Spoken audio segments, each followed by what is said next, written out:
It was a freak storm, dumping over 2 feet of rain on the Baton Rouge area. Rivers swelled, flooding more than 100,000 homes, nearly $4 billion of residential property damage alone, according to Louisiana Economic Development. Justin Aaronworthy is CEO of the Water Institute of the Gulf. What we're doing now is to be better prepared, using science to better prepare ourselves for that next flood.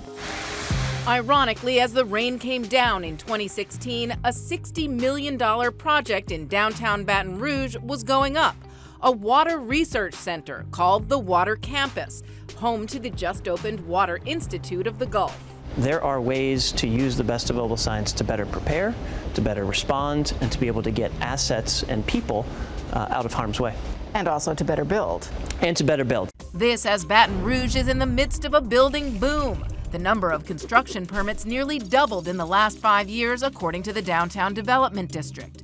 John Davies is a local developer and also CEO of Baton Rouge Area Foundation, which is helping to fund the Water Campus. If we don't deal with the issue of water rise and the loss of land in South Louisiana, there will be no South Louisiana. Davies claims the Institute is already paying off, not just for Baton Rouge, but for communities, infrastructure, and economies up and down the Mississippi River. What we didn't realize, but what happened as a result of the floods, is that the Water Institute of the Gulf developed a methodology to be able to predict inland flooding.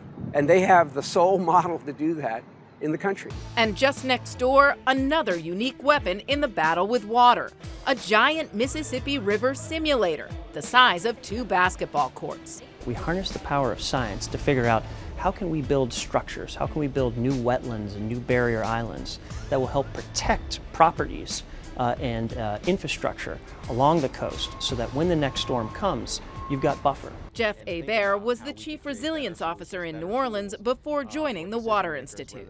The flooding that happened in Baton Rouge happened in areas that are more newly developed and areas that were built on what's probably you would call the natural drainage system of a community. It is a risk repeating itself in growing urban centers anywhere near water.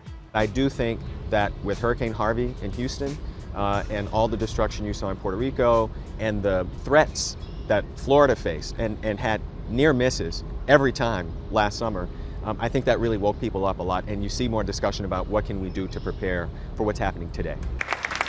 In May, the campus hosted its first international conference on water, drawing more than 200 experts. This science is taking place in Baton Rouge, and we're exporting it around this state, across the Gulf of Mexico, and all over the world. Do you expect to see more of what we saw in Baton Rouge 2 years ago? We are preparing ourselves for the worst.